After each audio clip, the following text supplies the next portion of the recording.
Baik, selamat sore Pak Budi, Pak Agustinus. Selamat sore Pak Andi. Ya, gimana kabarnya? Sehat? Luar biasa sehat Pak. Ya, di sini Pak Budi saya akan melakukan supervisi ya, supervisi kepada Pak Budi. Pak Budi melakukan coaching kepada Pak Agustinus ya. Nah, Pak Budi, di dalam proses supervisi ini yang pertama saya lakukan itu mau mendiskusikan rubrik penilaian coaching Pak Budi. Jadi di dalam mendiskusikan rubrik penilaian coaching di sini itu ada tahapannya, yaitu pra supervisi, supervisi dan pasca supervisi. Pra supervisi ini kita lakukan ya proses ini sebelum supervisi nantinya. Terus di dalam pra supervisi ini ada beberapa yang ingin saya diskusikan kepada Pak Budi. Yang pertama Pak Budi, dari coaching nanti, kompetensi coaching apa yang ingin dicapai dari Pak Budi? Yang ingin saya capai adalah di sini adalah mendengarkan aktif Pak. Mendengarkan aktif ya. Menjadi pendengar yang baik untuk mencari pemecahan solusi permasalahan yang dihadapi oleh Pak Agustinus Pak. Itu ya. Terus bagian kompetensi mana yang secara spesifik ingin diobservasi dalam proses coaching nantinya? Ya, secara spesifiknya adalah pada tahapan coaching nanti saya harapannya bisa memberikan perhatian secara penuh terhadap apa yang disampaikan oleh Pak Agustinus dalam menceritakan permasalahan yang beliau hadapi dalam kegiatan belajar yang diselenggarakan di sekolah ataupun di kelas Pak Agustinus. Baik. Terus Pak Budi, indikator ketercapaian dari tujuan pengembangan yang diinginkan dari coaching nanti apa Pak Budi? Harapan yang saya ingin capai adalah Pak Agustinus secara pribadi memahami dan menemukan solusi untuk pengembangan dari permasalahan yang beliau hadapi, sehingga kedepannya beliau dapat mengimplementasikan jika menghadapi kesulitan yang sama seperti itu Pak. Baik Pak Budi, jadi dari tujuan kompetensi coaching yang ingin dicapai Pak Budi itu mendengarkan yang aktif ya. Iya, Pak. Terus bagian kompetensi yang secara spesifik ingin diobservasi pada proses coaching nanti itu perhatian penuh pada coach ya. Iya. Artinya untuk memaksimalkan potensi coach ya. Iya. Terus indikator ketercapaian yang dituju pengembangan yang diinginkan yaitu memahami dan solusi pengembangan yang dihadapi dari si coaching-nya ya. Yes, Pak. Ya, itu dalam proses pra-observasi Pak Budi. Nah, ada tambahan lain nggak Pak Budi dalam proses pra-observasi ini? Sementara ini dulu ya. Ya. Baik Pak Budi, kalau itu dulu berarti ini kita dapat satu tujuan. Tujuannya itu tadi, mohon untuk ditandai dulu sama Pak Budi di sini.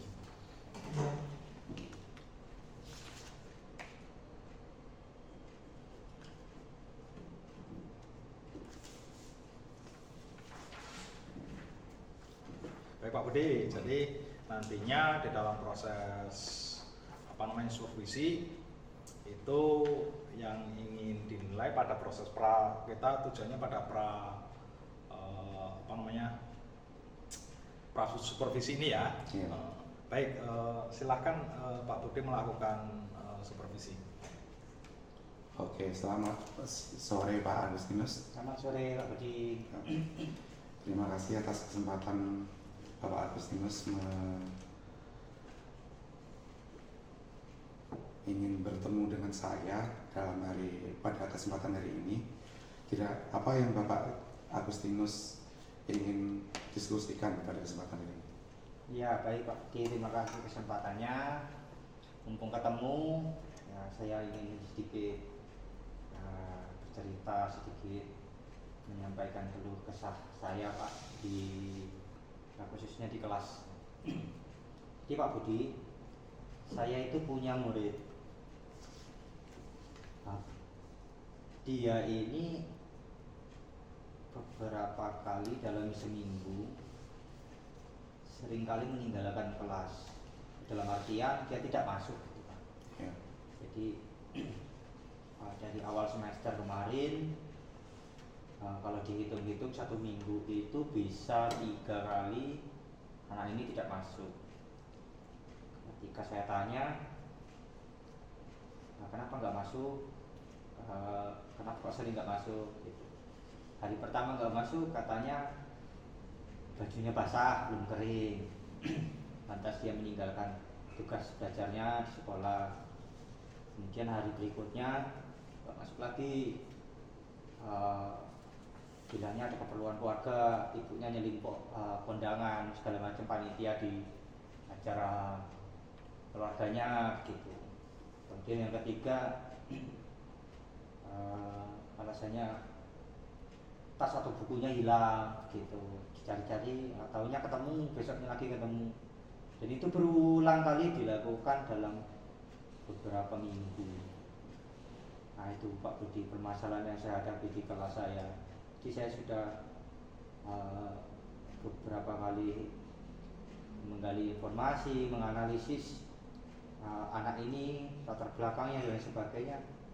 Tetapi sampai saat ini belum bisa menemukan cara yang terbaik untuk membuat anak ini rajin sekolah begitu.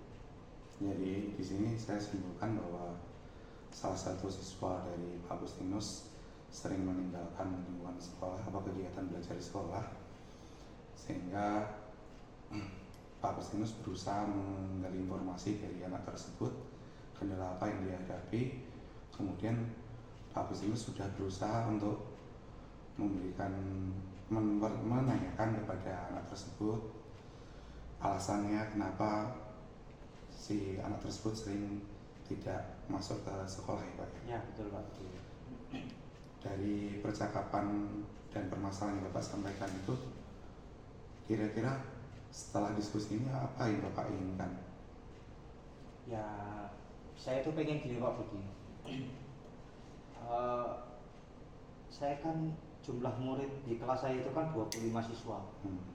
Ketika ada salah satu siswa yang tidak masuk, itu rasa rasa beban dalam hati saya ketika mengajar itu kurang lengkap. Jadi ya saya berpikir bahwa anak ini berhak juga mendapatkan ilmu yang saya berikan di kelas sama dengan anak-anak yang lain kan seperti itu. Jadi karena saya juga wali kelas, beliau adalah anak saya, kemudian saya ingin anak ini sama dengan anak-anak yang lainnya yang motivasi belajarnya tinggi, yang antusias belajarnya aktif seperti itu. Sementara kok dia masih sering tidak masuk kelas dan sepertinya tidak ada beban dalam hatinya ketika meninggalkan sekolah itu tadi, tidak masuk lagi begitu. Jadi di sini Bapak menyampaikan bahwa dengan tidak hadirnya siswa yang bersangkutan menjadikan hambatan bagi peserta didik yang lain, karena mungkin Bapak merasa beban ketika harus mengulang lagi pelajaran yang sudah disampaikan. Iya betul Pak. Seperti itu ya Pak. Selama ini dalam kegiatan proses memberikan pembinaan kepada siswa, hal apa aja yang sudah Bapak lakukan untuk menjadikan siswa tersebut untuk aktif dalam kegiatan belajarnya Pak? Baik Pak Budi, yang pernah saya lakukan dan sudah beberapa kali saya lakukan, yang pertama adalah menggali informasi dari si anak. Jadi ketika anak ini masuk, kebetulan kan seminggu 3 kali tidak masuk gitu. Nah ketika dia masuk, saya langsung gali informasinya dari si anak ini dengan jawaban-jawaban yang sudah saya katakan tadi. Alasannya seperti sepertinya tidak masuk akal begitu. Artinya walaupun alasan seperti itu kan masih bisa tidak mengurangi niat atau motivasi anak untuk sekolah. Yang kedua, saya konfirmasi ke orang tuanya. Orang tuanya membenarkan adanya bahwa anak ini tidak masuk sekolah. Artinya anak ini tidak berangkat dari rumah lantas bolos tidak sampai sekolah, itu tidak. Anak ini memang tidak berangkat sekolah dengan alasan ya itu tadi, bajunya masih basah, nggak mau pakai seragam yang lain, tasnya hilang, nggak tahu nyelip kemana, akhirnya ketemu lagi. Dan ada ketika ibunya itu kan aktif ya Pak ya di kegiatan masyarakat seperti jadi panitia kondangan dan lain sebagainya, anak ini ngikut gitu. Yang harusnya anak ini sekolah justru malah ikut orang tuanya pergi ke panitia kondangan seperti itu. Yang sebetulnya itu kan kepentingan orang tua, tapi anak tidak mau berangkat sekolah gitu, lebih baik ikut orang tuanya kondangan tadi gitu. Itu yang kedua, konfirmasi ke orang tuanya. Yang ketiga ya saya sudah melakukan penekanan terhadap anak bahwasanya di sekolah itu kan sekolah ramah anak Pak ya. Ya. Artinya tidak ada hukuman yang saya tujukan ke anak tersebut, judgement dan lain sebagainya, tidak. Saya memberikan konsekuensi saja. Jika masih seperti ini, absensinya buruk dan lain sebagainya, tidak sering tidak masuk sekolah dan lain sebagainya, ini bisa menghambat, saya bilang, menghambat diri kamu sendiri nantinya untuk ikut ujian. Walaupun saya tidak mengatakan kehadiran itu syarat wajib untuk mengikuti ujian, tetapi ketinggalan pelajaran itu pasti akan mengganggu saat nanti dia ini ujian.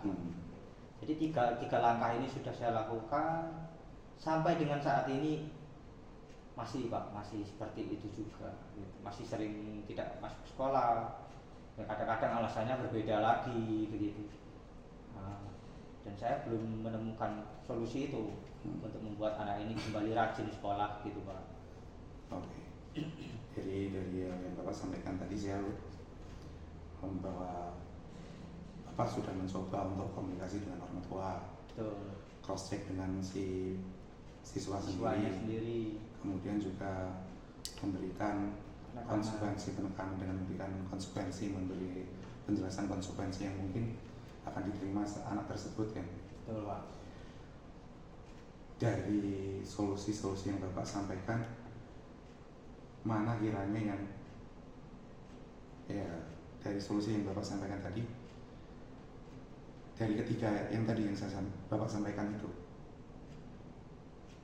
yang pernah menjadikan itu berdampak kepada anak, yang bagaimana solusi? Dari ketiga solusi tadi atau langkah yang pernah saya lakukan terhadap permasalahan anak ini Pak, yang kedua itu lebih efektif sebenarnya. Jadi ketika saya datang main ke rumah orang tuanya gitu ya, ngobrol-ngobrol santai sore-sore, saya mencoba untuk kembali menggugah orang tuanya untuk juga bekerja sama dengan baik demi masa depan anak gitu. Walaupun pada awalnya Pak, orang tuanya itu seperti acuh tak acuh terhadap pendidikan anak. Jadi seperti seolah-olah sekolah nggak sekolah sama aja seperti itu. Artinya di awal-awal itu miris sekali. Saya melihat memang orang tuanya tingkat pendidikannya juga rendah. Jadi ini membuat mindset mereka, anak itu yang sekarang itu yang penting disekolahkan. Entah nanti pinter entah itu enggak, pokoknya disekolahkan seperti itu. Jadi orang tua itu cenderung kurang tegas untuk mendisiplinkan anak, ya untuk tidak bolos sekolah dan lain sebagainya. Tapi seiring jalannya waktu, saya sering datang, saya berkomunikasi, akhirnya sedikit demi sedikit orang tuanya mulai memperhatikan anaknya untuk tetap sekolah, ya apapun keadaannya tetap untuk diupayakan untuk berangkat sekolah gitu Pak. Jadi cara yang kedua itu cukup efektif lah untuk merubah anak ini menjadi lebih rajin sekolah gitu. Jadi menurut Bapak yang lebih efektif adalah pendekatan kepada orang tua ya Pak? Iya betul Pak. Kemudian dari pendekatan kepada orang tua selama ini yang Bapak lakukan, apa kiranya yang perlu ditingkatkan lagi sehingga munculkan partisipasi dari orang tua. Jadi orang tua merasa terlibat secara langsung dengan proses bimbingan yang Bapak berikan. Apa yang bisa lebih Bapak kembangkan lagi untuk mengajak orang tua berpartisipasi secara aktif dalam kegiatan proses bimbingan terhadap siswa yang Bapak bimbing tersebut? Ya, sepertinya Pak, kalau untuk langkah-langkah selanjutnya agar orang tua ini lebih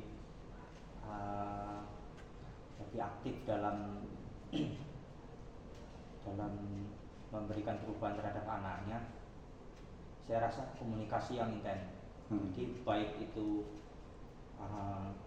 sering bertemu tatap muka, memenuhi panggilan saya. Kan gak mungkin Pak saya mau datang ke rumahnya terus, kan seolah-olah nanti tetangga berpikir bahwa ini kok anaknya kasus terus gitu. Jadi sesekali juga saya panggil orang tuanya ke sekolah, terus saya kemudian minta nomor WhatsApp-nya, walaupun belum saya hubungi setiap hari sih. Artinya orang tuanya kan perlu juga diingatkan setiap hari, Bu, Pak, anaknya dibangunkan supaya tidak terlambat sekolah, segala macam. Itu belum saya lakukan secara intens, baru sesekali saja gitu.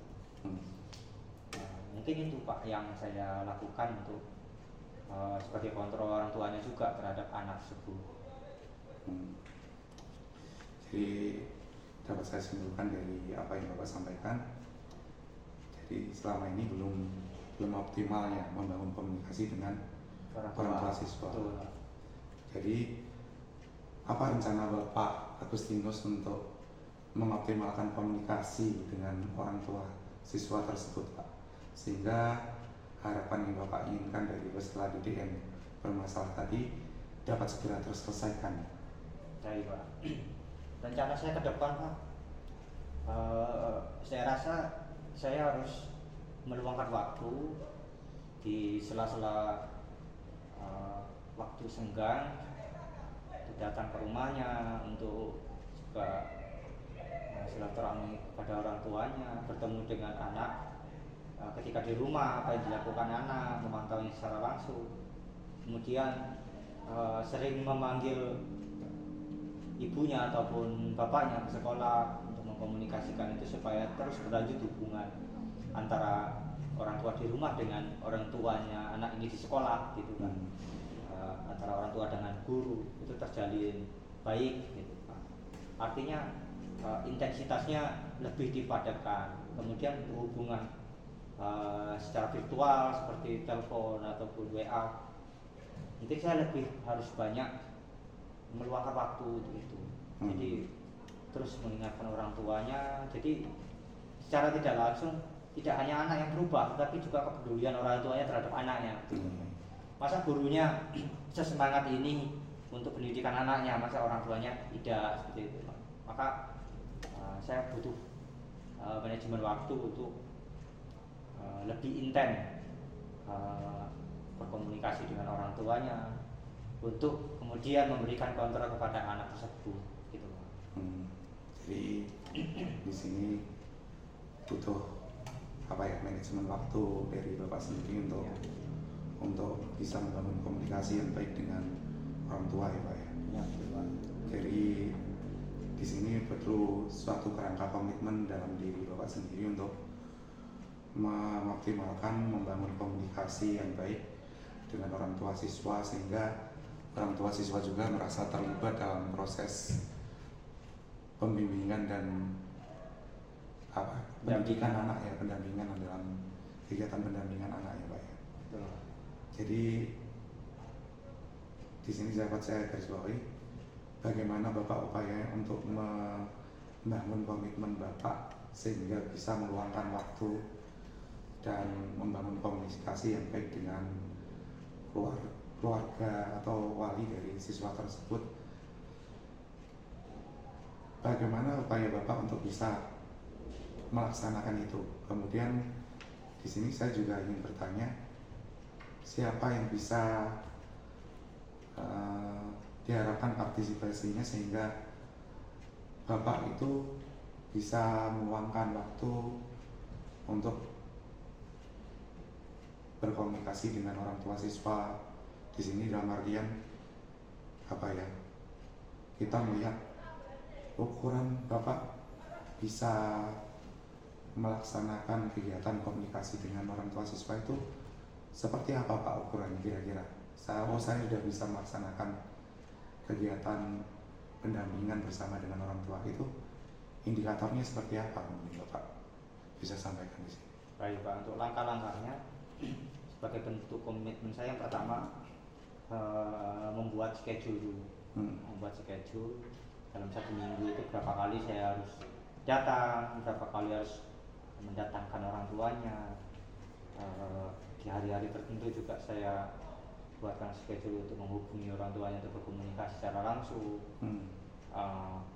Kemudian yang kedua, ada satu guru dan juga dia seorang guru bidang studi di kelas saya. Dia mengajar bahasa Lampung dan bahasa Inggris. Rumahnya kebetulan tidak jauh. Nah, kalau rumah saya dengan rumah si anak ini Pak agak lumayan jauh karena rumahnya masuk ke dalam. Kadang sinyal juga susah, itu yang kadang menghambat. Tetapi dengan bantuan rekan sejawat ini yang dekat dengan rumahnya, kebetulan bertetangga juga, dia bisa sering mengingatkan orang tuanya juga membantu saya gitu. Karena di jam beliau juga anak ini sering tidak masuk juga seperti itu. Jadi saya bekerja sama dengan teman sejawat, guru bidang studi tadi untuk sama-sama membangun komitmen demi perubahan si anak ini, mengingatkan orang tuanya dan sebagainya. Kemudian untuk indikatornya Pak, indikatornya sebenarnya sederhana Pak. Saya tidak pernah memberikan target untuk si anak ini, karena kebetulan anak ini kelas 6, tapi bacanya juga sebenarnya masih kurang. Nah, saya selalu wanti-wanti terhadap anak dan juga saya sampaikan kepada orang tuanya ketika bimbingan datang ke sekolah. Yang penting anak ini punya motivasi yang tinggi dulu lah untuk sekolah. Nah, bagaimana anak ini bisa termotivasi belajarnya kalau sekolah saja dia bolong-bolong seperti itu. Artinya belum ada yang bisa dirubah dari si anak.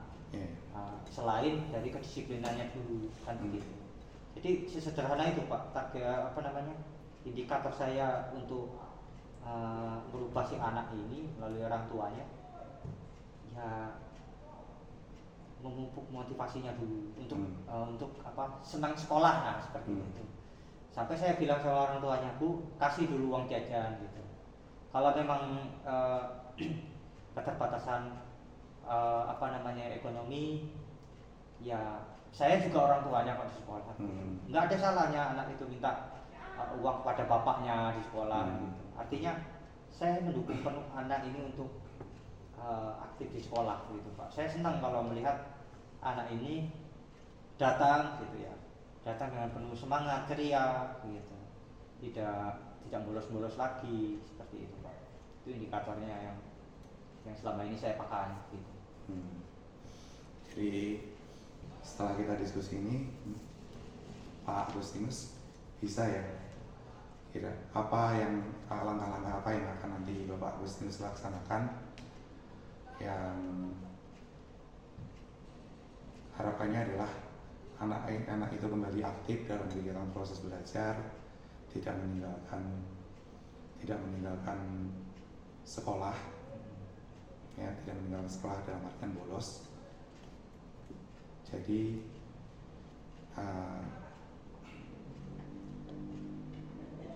apa langkah yang realnya yang Bapak akan laksanakan sehingga anak itu kembali lagi aktif dalam kegiatan belajar di sekolah gitu. Baik Pak, langkah realnya Pak yang akan saya laksanakan untuk kepedulian tadi, berbagai cara pasti akan saya lakukan untuk mengembalikan motivasi anak ini untuk belajar, karena pendidikan itu merupakan hak semua anak, apalagi wajib 9 tahun, ya sekarang juga nambah jadi 12 tahun, ya kan? Jadi tidak ada alasan anak untuk tidak sekolah. Itu yang membuat saya meningkatkan kepedulian terhadap anak. Karena kalaupun ini terjadi terhadap anak saya, Iya. saya akan melakukan hal yang sama seperti itu. Jadi langkahnya yang meningkatkan kepedulian. Jadi langkah-langkah yang telah saya lakukan itu juga bentuk kepedulian, dan lebih saya tingkatkan intensitasnya supaya anak merasa oh saya diperhatikan gitu. Oh saya ini diperjuangkan kan seperti itu oleh guru dan orang tua saya kan seperti itu. Ya. Tadi Bapak udah membuat kesimpulan langkah apa yang Bapak akan laksanakan. Jadi setelah kita melakukan diskusi ini, bagaimana perasaan Bapak? Lumayan Pak, lumayan lega, dapat gambaran untuk kemudian bersemangat ke depan untuk kebaikan anak ini. Ya. Lumayan lah, luar biasa gambarannya sudah terbentuk. Terima kasih Pak Budi. Oke, luar biasa sekali Pak Agustinus. Ternyata dari permasalahan yang Bapak Agustinus hadapi ini, kita sudah menemukan pemecahan yang bisa dilaksanakan oleh Bapak Agustinus dalam rangka tujuan untuk menjadikan siswa yang tadi bermasalah menjadi aktif lagi dalam kegiatan belajar. Terima kasih Pak Agustinus. Di sini saya rasa cukup untuk kegiatan diskusi kita pada sore hari ini. Terima kasih juga Pak Budi telah Sama-sama Pak membantu. Agustinus. Oke. Kembalikan ke Pak Andrianto. Baik Pak Budi tadi sudah melakukan supervisi ya. Sudah melakukan supervisi. Saya sudah melakukan supervisi kepada Pak Budi. Pak Budi tadi sudah melakukan coaching ya kepada Pak Agustinus. Di dalam supervisi tadi kita ke pasca supervisi, artinya di pasca supervisi ini ada beberapa yang ingin saya tanyakan Pak Budi. Nah, menurut Pak Budi nih, apa yang sudah dilakukan pada saat melakukan coaching yang menjadi indikator ketercapaian pengembangan yang diinginkan tadi, apakah sudah dilakukan pada saat proses coaching tadi Pak Budi? Yaitu mendengarkan aktif, terus perhatian penuh, terus menggali potensi dan solusi pada coaching tadi. Sudah saya lakukan Pak. Sudah dilakukan. Sudah dilakukan. Cuma mungkin apa ya, yang saya sampaikan beberapa untuk menggali pertanyaan mendalam itu masih sedikit menggunakan bahasa-bahasa yang artinya di situ agak pemahaman rancu seperti kata mungkin itu tadi.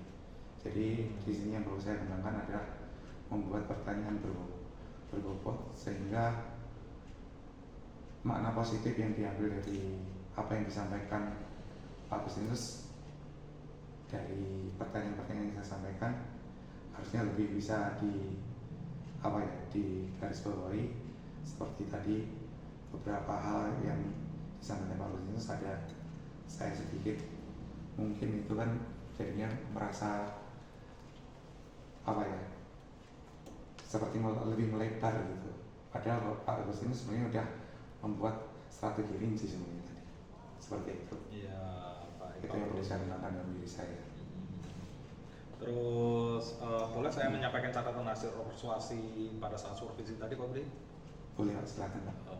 Ya, jadi pada saat saya supervisi Pak Budi tadi ada beberapa catatan yang hasil dari saya supervisi tadi. Yaitu pada saat mendengarkan aktif itu Pak Budi sudah tercapai ya, artinya menurut saya itu di dalam Pak Budi tadi tujuan dari pra supervisi tadi yaitu mendengarkan aktif sudah tercapai, terus perhatian penuh pada coach juga sudah tercapai, terus menggali potensi atau solusi pada cost ini perlu dikembangkan sesuai dengan Pak Budi tadi ya, artinya perlu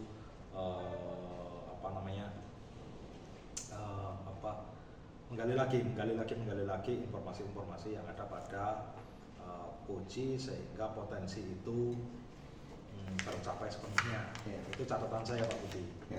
Ya, terus dari catatan tadi, terus dari yang sudah dilakukan Pak Budi tadi, kompetensi apa lagi yang Pak Budi ingin kembangkan berdasarkan hasil coaching yang barusan dilakukan? Secara pribadi itu adalah membuat pertanyaan berbobot berdasarkan informasi yang disampaikan oleh coach. Oh, Jadi ada runtut kesinambungan dalam kerangka berpikirnya, Pak. baik Pak Budi. Ya. Terus Pak Budi, kapan itu akan dilakukan Pak Budi? Ya, Untuk dalam waktu dekat mengembangkan ini, dalam waktu dekat ini ya. saya akan coba berlatih membuat pertanyaan berbobot sehingga saya dalam menggali informasi bisa lebih detail dan lebih rinci, Pak. Baik Pak Budi, jadi di dalam apa namanya rencana yang ingin dikembangkan itu adalah membuat pertanyaan berbobot Pak Budi ya. Iya, Pak, siap, Pak. Membuat pertanyaan berbobot. Baik Pak Budi, terima kasih. Saya tunggu komitmennya ke depannya ya. Iya, Pak. Terima kasih atas hasil supervisi ini. Jadi di dalam hasil supervisi ini rencana pengembangan Pak Budi itu adalah membuat pertanyaan berbobot dari hasil uji tadi. Iya. Ya, terima kasih Pak Budi. Sampai jumpa minggu depan. Terima kasih Pak Agustinus. Saya Gris. Selamat sore. Selamat Sore, Pak. Ya.